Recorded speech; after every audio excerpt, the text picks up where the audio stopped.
अब देखते हैं अंतरा आणविक बलों की प्रकृति के आधार पर ठोस का दूसरा प्रकार। आयनिक ठोस मतलब अवयवी कण कौन होंगे? धनायन व ऋणायन, क्योंकि आयनों के मध्य एक स्थिर वैद्युत आकर्षण बल होता है जिससे ये बंधे होते हैं, जिसे आयनिक बंध कहते हैं। अतः इसमें जो अंतराण्विक आकर्षण बल होगा वो होगा धनायन व ऋणायन के मध्य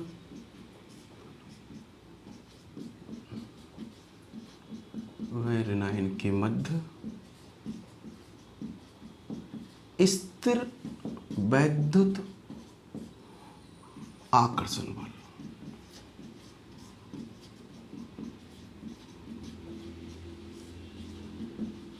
जिसे इलेक्ट्रोस्टैटिक फोर्स कहते हैं। इलेक्ट्रोस्टैटिक फोर्स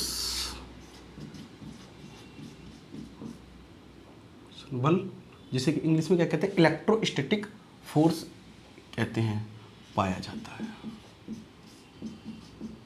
ये बहुत ही प्रबल बंध है। कैसा बंध है? प्रबल बंध है। अतः इस प्रकार के ठोसों में धनायन व ऋणायन प्रबल आकर्षण बंधों द्वारा बंधे होते हैं, इसलिए ये कठोर तथा ब्रंजल का मतलब भंगुर प्रकृति के होते हैं। अब देखिए, ये कठोर ठोस अवस्था में कठोर तथा भंगुर प्रकृति के हैं, तो ठोस अवस्था में इनकी ठोस अवस्था में इनमें कोई स्वतंत्र आयन नहीं होता है। ठोस अवस्था में ये इसलिए विद्युत के क्या होते हैं? विद्युत रोधी होते हैं, मतलब विद्युत के कुचालक होते हैं। कुचालक क्योंकि इस विद्युत के लिए, विद्युत प्रवाह के लिए स्वतंत्र इलेक्ट्रॉन का गमन नहीं है। स्वतंत्र इलेक्ट्रॉन या मुक्त इलेक्ट्रॉन गमन के लिए उपलब्ध नहीं होते हैं।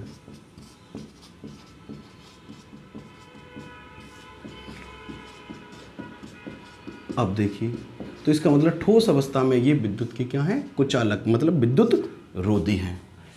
इसको जरूर देखना है आपको।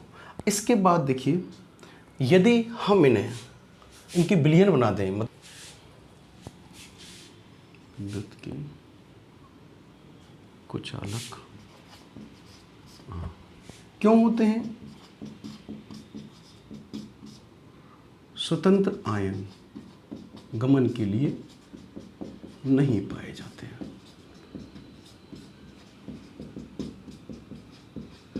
अब क्या होता है? इनकी गलित अवस्था या विलयन अवस्था में इनका आयनन हो जाता है। आयनन के कारण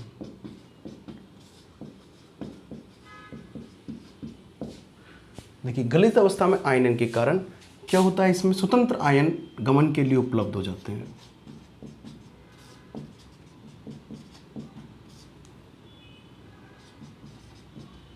गमन के लिए उपलब्ध होते हैं। इस कारण क्या होगा बताओ? विद्युत, इस स्वतंत्र आयनों के कारण विद्युत का चालन होगा। ऐसी चालकता आयनिक चालकता कहलाती है।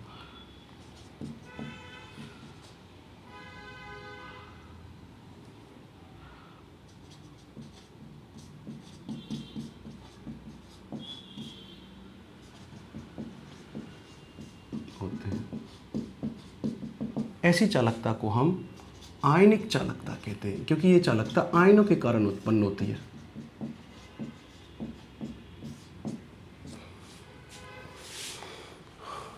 अब देखिए, इसमें जैसे इसको हम ऐसे समझ सकते हैं,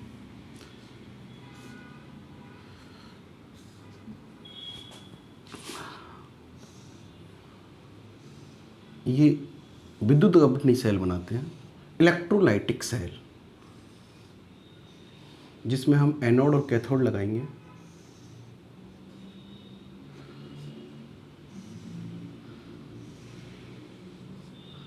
प्लेटिनम की इलेक्ट्रोड, ये एनोड है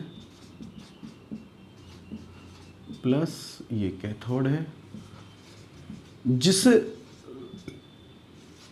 इलेक्ट्रोड को हम बैटरी की प्लस से जोड़ते हैं वो एनोड कहलाता है, जिसे माइनस से जोड़ते हैं वो कैथोड कहलाता है। अब इसे कम से कम 6 वोल्ट की बैटरी से जोड़ देंगे। बैटरी इसमें जल प्लस NaCl, मतलब NaCl की गलित अवस्था उपलब्ध है। जब इसको विद्युत स्रोत मतलब बैटरी से जोड़ते हैं तो विद्युत अपघटन की क्रिया होती है और NaCl विद्युत अपघटन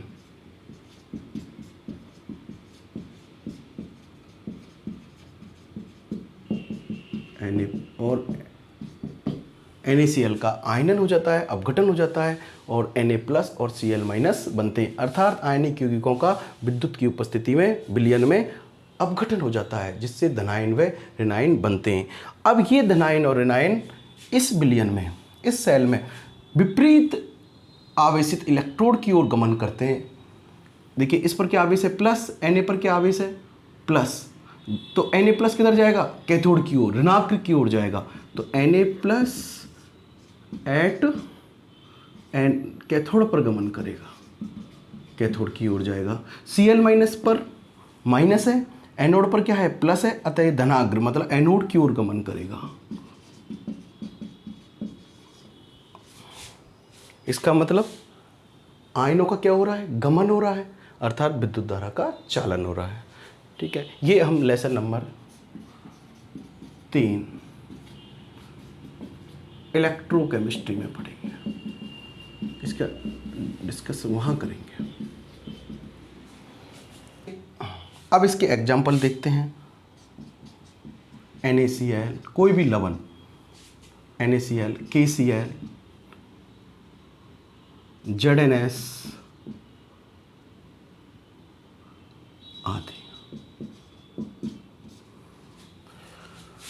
देखिए अब ये क्वेश्चन बनता है, इसके अंदर ठोस A है, मतलब कोई ठोस है, क्रिस्टलीय ठोस A है, ठोस अवस्था में विद्युत का कुचालक है, मतलब विद्युत रोधी है, जबकि गलित अवस्था में विद्युत का सुचालक है। ठोस A को पहचानो, ठोस A कौन है? तो देखिए ठोस अवस्था में ये विद्युत के कुचालक होते हैं कौन? आयनिक यौगिक। ठीक है, जबकि गलित अवस्था में ये क्या होते हैं? विद्युत के चालक होते हैं। तो इसका और वैसे कौन होते हैं? ये कठोर होते हैं और भंगुर होते हैं। इसका मतलब ठोस A कौन है? ठोस A आयनिक यौगिक है, आयनिक यौगिक या आयनिक ठोस है, जैसे NaCl, KCl, ZnS, ZnO, CuSO4, KNO3 आदि। अब आता है धात्विक ठोस, मेटेलिक सॉलिड्स। देखिए नाम से पता है धात्विक ठोस, मेटल मतलब धातु क्रिस्टल। देखिए ये आप देख रहे हैं, ये धातु परमाणु है, अर्थात इन्होंने इलेक्ट्रॉन त्याग दी हैं, तो इसका मतलब ये धातु धनायन है। ये धातु धनायनों की एक व्यवस्था है। धातु क्रिस्टल या धात्विक ठोस में धातु धनायन की एक व्यवस्थित व्यवस्था होती है, मतलब व्यवस्थित धातु धनायन होते हैं। इनके चारों ओर मुक्त इलेक्ट्रॉन पाए जाते हैं, मतलब धात्विक क्रिस्टल में मुक्त इलेक्ट्रॉन का पूल होता है, मुक्त इलेक्ट्रॉन पाए जाते हैं और ये स्वतंत्र पूरे क्रिस्टल में गमन करते हैं। तो ये तो है धातु धनायन।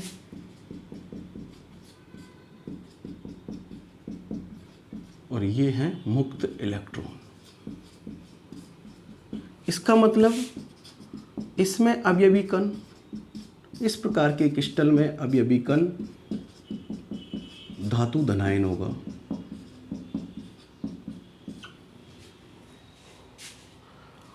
अब मुक्त इलेक्ट्रॉन, ये जो मुक्त इलेक्ट्रॉन है, ये मुक्त इलेक्ट्रॉन का जो समूह है ये संपूर्ण क्रिस्टल में गमन करता है और इन धातु परमाणु या धातु धनायन को आपस में बांधे रखता है।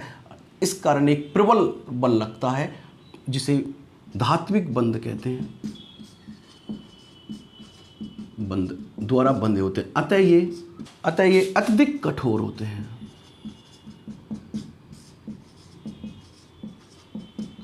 और इस मुक्त इलेक्ट्रॉन के कारण, मुक्त इलेक्ट्रॉन के गमन के कारण ये विद्युत के ठोस अवस्था में भी विद्युत के सुचालक होते हैं, सुचालक होते हैं। ताप के भी, ताप ऊष्मा के भी सुचालक होते हैं। और मुक्त इलेक्ट्रॉन के कारण रंगीन होते हैं, कलर उत्पन्न होता है इसमें, रंगीन होते हैं। धातु क्रिस्टलों में, धातुओं में आघात वर्धनीयता,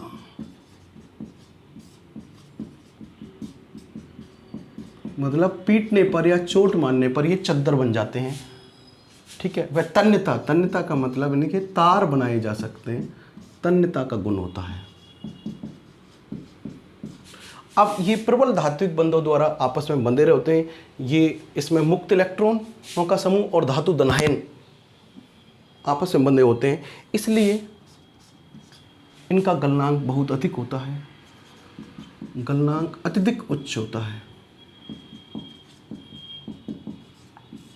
अत्यधिक उच्च होता है।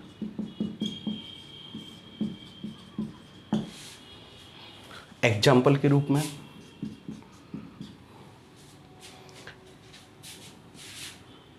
Cu crystal, Fe crystal, Na crystal, Al crystal, Mg crystal, Zn crystal, कोई भी धातु का क्रिस्टल। अब इन मुक्त इलेक्ट्रॉन के कारण, मुक्त इलेक्ट्रॉन के कारण इनकी सतह धात्विक चमक होती है, मतलब इनकी सतह चमकीली होती है, इनमें धात्विक चमक होती है। और ये विद्युत के क्या होते हैं? सुचालक होते हैं।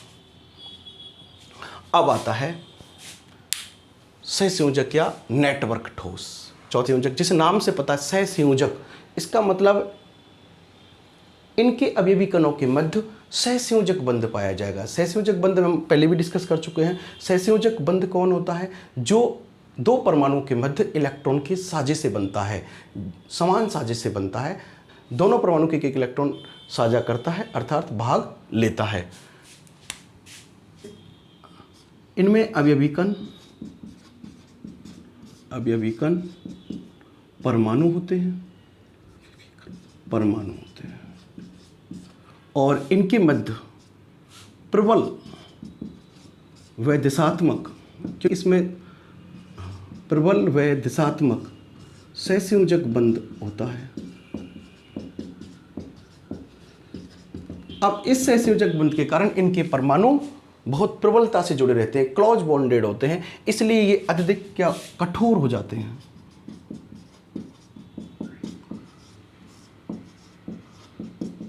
और इनका गलनांक भी बहुत उच्च हो जाता है, क्योंकि इस प्रकार इनका एक नेटवर्क बन जाता है। एक क्रिस्टल में एक नेटवर्क, सहसंयोजक बंध परमाणु आपस में जुड़ते हुए एक नेटवर्क बना लेते हैं, अर्थात विशाल अणु बना लेते हैं, इसलिए इन्हें नेटवर्क ठोस कहते हैं। और विशाल अणु होता है इनका।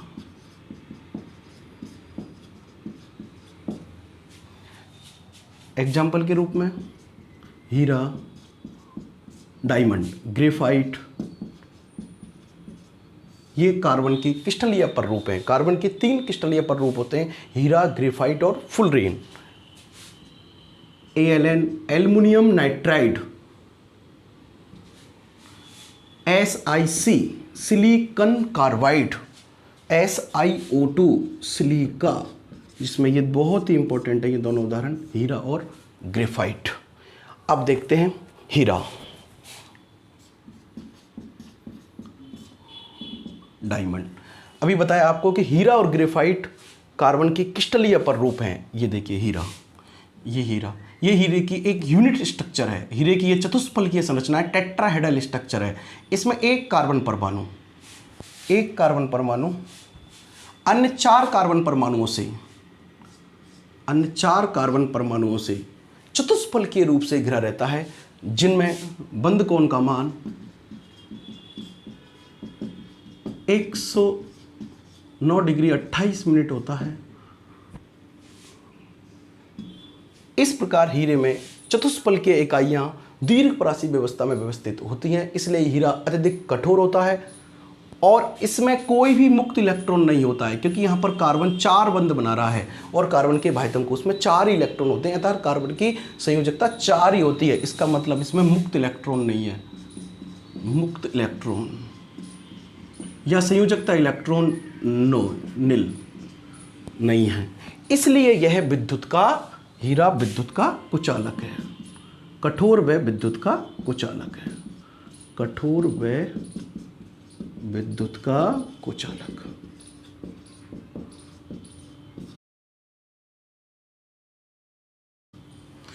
अब आता है ग्रेफाइट। ग्रेफाइट में षटकोणीय संरचनाएं होती हैं, षटकोणीय परत होती हैं और एक परत दूसरी परत पर आराम से क्या हो जाती है, खिसक जाती है। इसमें sp2 प्रत्येक कार्बन परमाणु में sp2 संकरण होता है, जिस कारण कार्बन के प्रत्येक कार्बन परमाणु के पास एक संयोजी मुक्त इलेक्ट्रॉन होता है, संयोजी अयुग्मित इलेक्ट्रॉन होता है या मुक्त इलेक्ट्रॉन होता है। प्रत्येक परमाणु के पास संयोजकता को कार्बन के संयोजकता कोष में मुक्त इलेक्ट्रॉन या अयुग्मित इलेक्ट्रॉन होता है जो संकरण में भाग नहीं लेता है।